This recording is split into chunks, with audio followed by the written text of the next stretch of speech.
Assalamualaikum warahmatullahi wabarakatuh dan salam sejahtera. Saya ucapkan kepada yang berusaha, Tuan Pengerusi Majlis, Saudara Muhammad Faiz bin Roslan, pegawai Persatuan Belia, tuan-tuan dan puan-puan yang dihormati sekalian. Pada era .com ini, banyak negara di dunia yang berlumba-lumba untuk memajukan bidang multimedia, iaitu pelbagai media mereka. Dalam hal ini, Malaysia sebagai harimau Asia tidak ketinggalan. Kerajaan sedang berusaha membangunkan koridor raya multimedia atau lebih dikenali sebagai Multimedia Super Corridor (MSC) di kawasan seluas 750 km persegi dari Kuala Lumpur City Centre KLCC hingga ke lapangan terbang antarabangsa Kuala Lumpur KLIA. Projek ini ternyata meninggalkan pelbagai implikasi atau kesan kepada rakyat Malaysia, sama ada yang positif ataupun negatif. Kesan-kesan MSC dapat dilihat dari aspek pendidikan, ekonomi, industri, sosial dan politik. Tuan-tuan dan puan-puan yang dihormati, kehadiran teknologi multimedia adalah anugerah istimewa kepada dunia pendidikan. Tugas mendidik menjadi mudah, cepat dan berkesan dengan adanya teknologi multimedia. Seluruh dunia telah menjadi seolah-olah sebuah kampung elektronik dengan adanya teknologi ini. Keupayaan menghantar, menerima dan memproses maklumat telah dapat diperluas. Penerimaan ilmu tidak lagi melalui penghantaran antara guru dan pelajar sahaja, malah dilakukan dengan menggunakan komputer dan bilik darjah. Bukan lagi disempadani batu bata dan kayu-kayu. Sebaliknya, alam maya. Contohnya, cara hidup di Cyberjaya yang disiarkan melalui iklan di surat khabar baru-baru ini menjelaskan hakikat ini. Iklan tersebut berbunyi, jika anda sakit dan tidak dapat menghadiri sekolah, kami akan menghantar guru ke rumah anda. Iklan tersebut memaparkan gambar seorang budak yang sakit menggunakan komputer untuk meneruskan pelajarannya tanpa perlu pergi ke sekolah. Inilah kelebihan teknologi multimedia dalam bidang pendidikan. Hadirin yang budiman, selain itu, dari segi ekonomi, urusan perniagaan dapat dijalankan dengan efektif dan efisien dengan adanya kemudahan multimedia ini. Dunia hari ini heboh tentang e-niaga atau e-commerce, cara perniagaan melalui elektronik. Syarikat-syarikat e-niaga muncul seperti cendawan tumbuh selepas hujan. Hampir semua perniagaan sekarang mengiklankan alamat laman web mereka beserta alamat mail elektronik, email, atau senang diguna dalam bahasa Melayu sebagai email. Kini www.sesuatu.com.my bukan lagi satu perkara yang baru. Pelbagai barang dan perkhidmatan dijual dan dibeli melalui internet. Tidak berapa lama dahulu ada berita di surat khabar yang mengkabarkan seorang suri rumah tempatan mengambil pesanan nasi lemak melalui email. Justru jelaslah bahawa perkembangan multimedia membawa kesan positif dari aspek perniagaan. Hadirin yang dimuliakan, di samping itu, kemajuan multimedia juga meningkatkan kualiti dan produktiviti keluaran industri kita. Perkembangan multimedia secara langsung atau tidak membantu meningkatkan produktiviti manusia. Semua kerja dapat dijalankan dengan cepat, tepat serta dengan kesilapan yang amat minimum.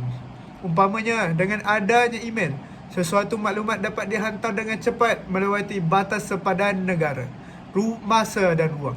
Tanpa teknologi maklumat, kita tidak dapat bersaing di pasaran antarabangsa. Produk kita akan dicap sebagai ketinggalan zaman.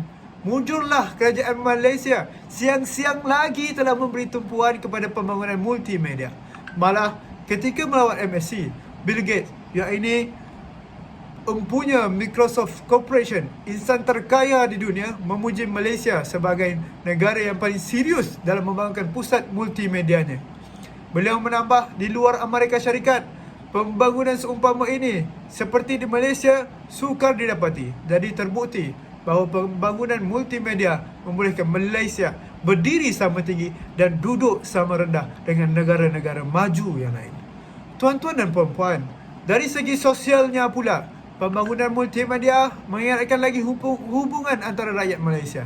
Rakyat Malaysia sama ada yang berada di dalam negara atau yang berada di luar negara atas urusan pelajaran atau perniagaan dapat berhubung dengan ahli keluarga dan sahabat handai pada bila-bila masa.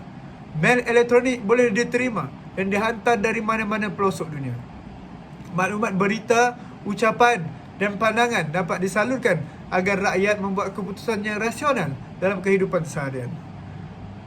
Hubungan melalui email elektronik bukan sahaja mudah, malah jauh lebih murah daripada panggilan telefon dan jauh lebih pantas daripada penghantaran surat.